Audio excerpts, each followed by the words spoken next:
When Rue McClanahan first opened the envelope from NBC, she had no idea her life was about to change forever. Inside was a script titled The Golden Girls, a story about 4 older women sharing one roof, and unknowingly, one destiny. She was intrigued, but also skeptical. Could a show about aging women really capture America's heart? Rue read the first few pages, paused, and whispered to herself, "This is going to be a hit." She was right. But what she didn't know then was that behind the laughter, the fame, and the gold-plated trophies, the Golden Girls would become both the highlight and the heartbreak of her career, the call that changed everything. It all began with a quiet morning and a phone call that Rue McClanahan almost ignored. Her agent from ICM was on the other end, his voice brimming with excitement. "Rue, you need to read this one," he said. "NBC's developing something new. It's different." Rue had been in the business long enough to know that different could mean anything. Still, curiosity won. A few hours later, a plain envelope arrived at her Los Angeles home. The return address simply read NBC Studios. Inside was a script titled The Golden Girls. There was nothing flashy about it. No ribbon, no cover letter, just a stack of pages and the faint smell of fresh ink. She sat down at her kitchen table, poured herself a cup of coffee, and began to read. Within minutes, she was hooked. The writing was sharp but heartfelt, funny yet deeply human. The story followed 4 women living together in Miami, facing the twilight of their lives with wit and defiance. Rue turned the pages faster and faster until she reached the final scene. When she finished, she whispered under her breath, "This is going to be a hit." At that time, Rue's career was at a crossroads. She had already worked alongside B. Arthur on Maude and had earned respect in the television world, but roles for women over 40 were scarce. Hollywood had a way of pretending women like her didn't exist. Yet here was a show that dared to put older women at the center, and not as victims or punchlines, but as strong, funny, complicated people. Rue knew it was rare. If this gets made, she thought, it could change everything.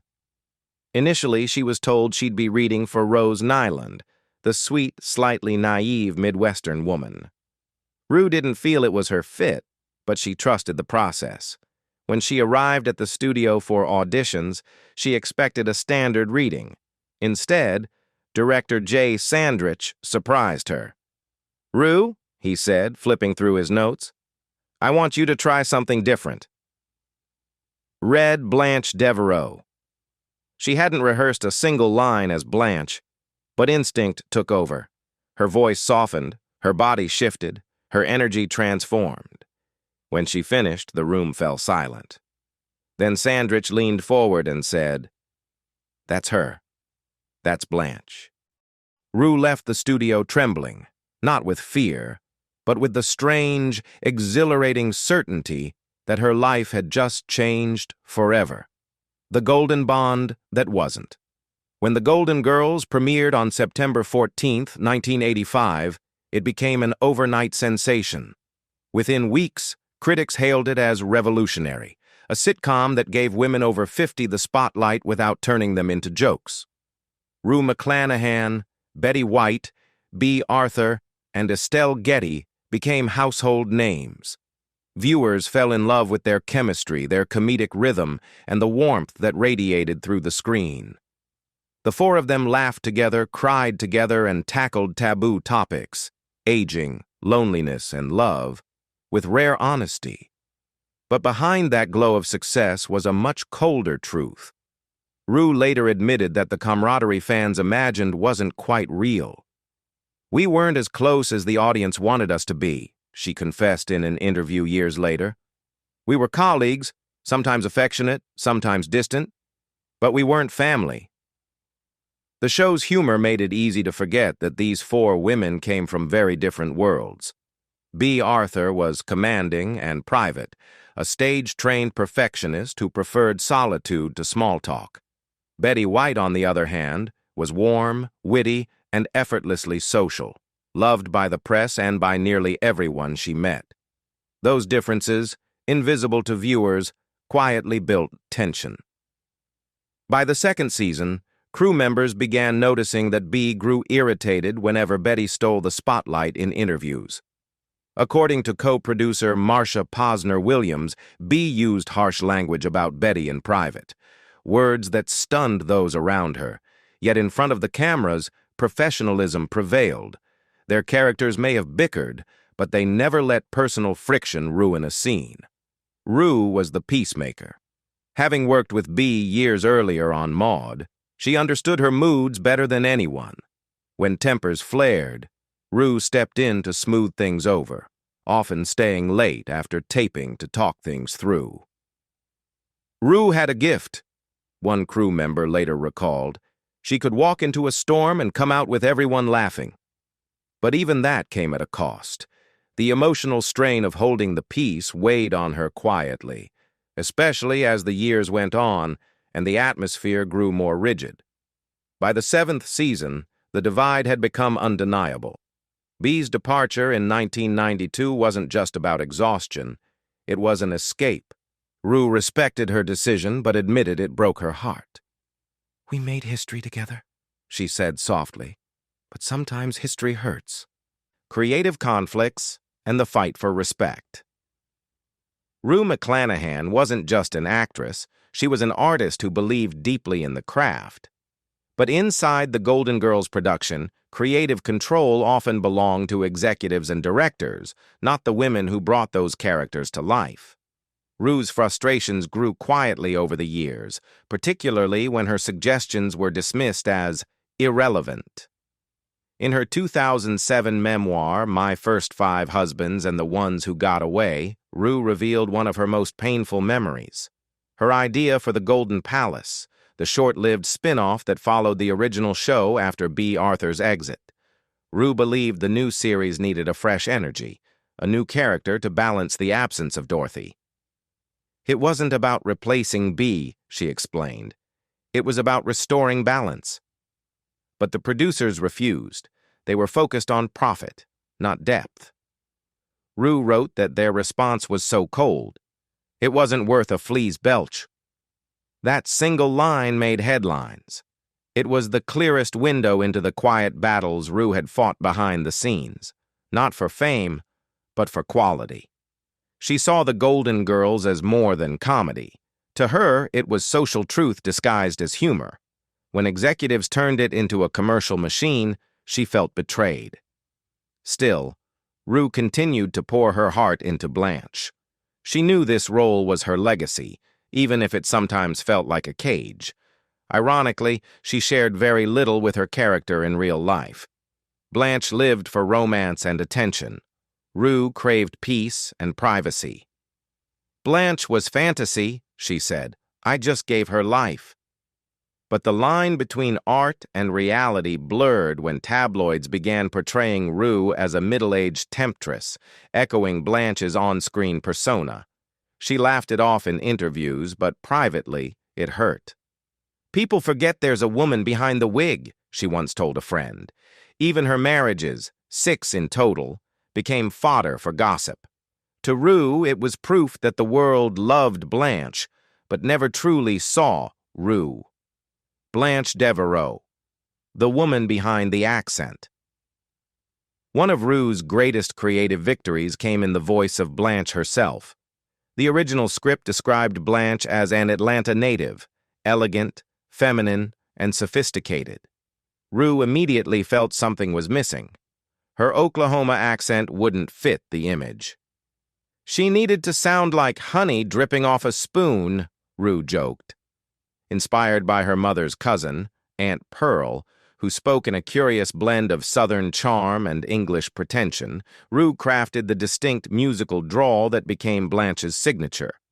At first, director Jay Sandrich rejected it. He told her to use her natural accent for the pilot. Rue obeyed but hated every minute of it. When the show was renewed, she confronted the new director, Paul Bogart, who listened and agreed. "Bring back your Blanche," he said. That moment changed everything. Blanche Devereaux was reborn, more expressive, more sensual, more theatrical. Her every line was a melody of pride, desire, and self-assurance. Even B. Arthur admitted that Rue's accent gave the show its color. Rue's other bold move came at the end of the series. She asked to keep all of Blanche's costumes. It wasn't vanity, it was foresight. Those silk dresses, custom-made and meticulously tailored, represented years of artistic evolution. Later, Rue used them to create her QVC fashion line, A Touch of Rue. She said it wasn't just clothing, it was a way to let fans carry a piece of Blanche home. But beneath the glamour, Rue's real life was unsteady. Her fifth husband, Tom Keel, sued her in 1986 for a share of her Golden Girls earnings, claiming she owed him part of her success. The court ruled in his favor. "It was humiliating," Rue admitted. "I had to pay for my own dream." Even as she smiled on screen, Rue's private world was cracking. Her sixth marriage to Mara Wilson brought some peace, but her health was already declining. Years of stress, sleeplessness, and emotional exhaustion were beginning to show. The hidden illnesses. Behind Rue McClanahan's radiant smile lived years of quiet suffering. To the public, she was the embodiment of Southern charm, witty, radiant, unstoppable.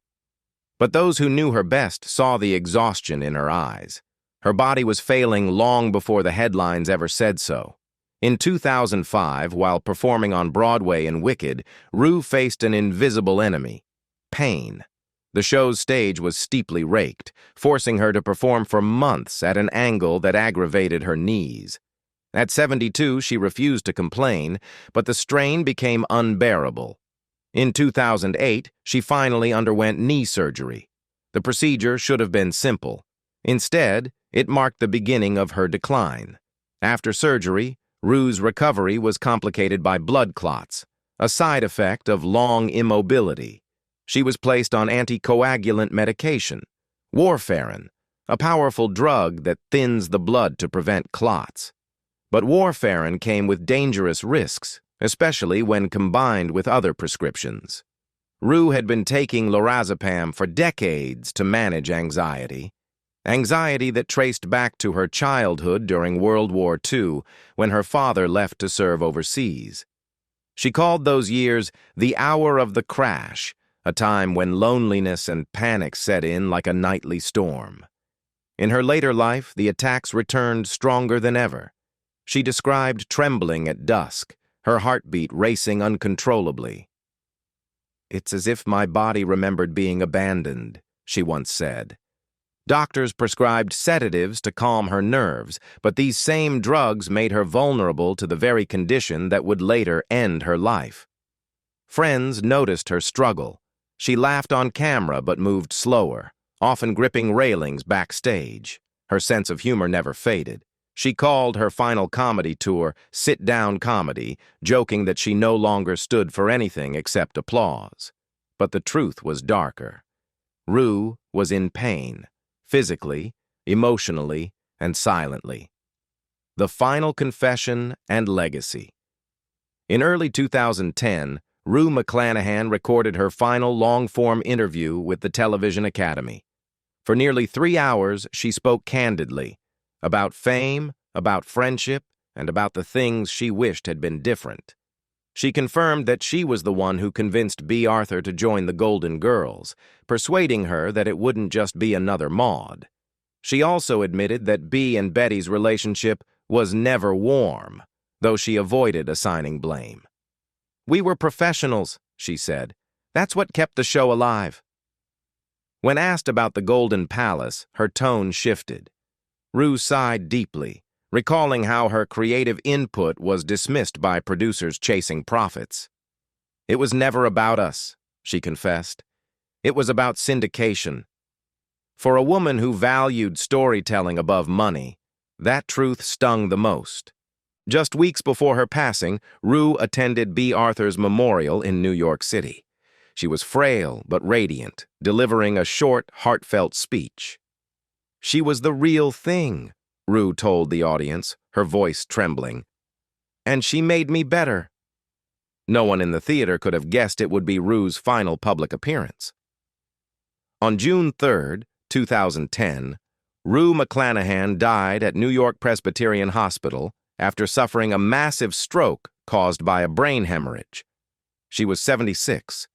Ironically, doctors noted that she had been taking warfarin, the very medication meant to prevent such a tragedy. Her death closed the curtain on one of television's most iconic ensembles. News outlets across America mourned the loss. The New York Times called Blanche a symbol of mature independence. NPR praised Rue's performance as the hardest role to play because it wasn't written for laughs, but for truth. More than a decade later, Rue's legacy endures. Blanche Devereaux became a pop culture icon, the first television woman to prove that aging didn't mean fading. She redefined how audiences viewed beauty, sexuality, and confidence in later life. But Rue's true gift wasn't just her character, it was her honesty. Through her struggles, her humor, and her unflinching vulnerability, she reminded the world that even the brightest stars carry shadows. Rue McClanahan's final years were marked by pain, but also by courage, the kind that doesn't fade when the lights go out. Her truth about the Golden Girls peeled back the golden glow to reveal what it really takes to shine: sacrifice, heartbreak, and grace. Which of the four Golden Girls do you think most reflected their real personality: Rue, Bea, Betty, or Estelle? Let us know your thoughts below, and don't forget to like this video and subscribe for more untold Hollywood stories.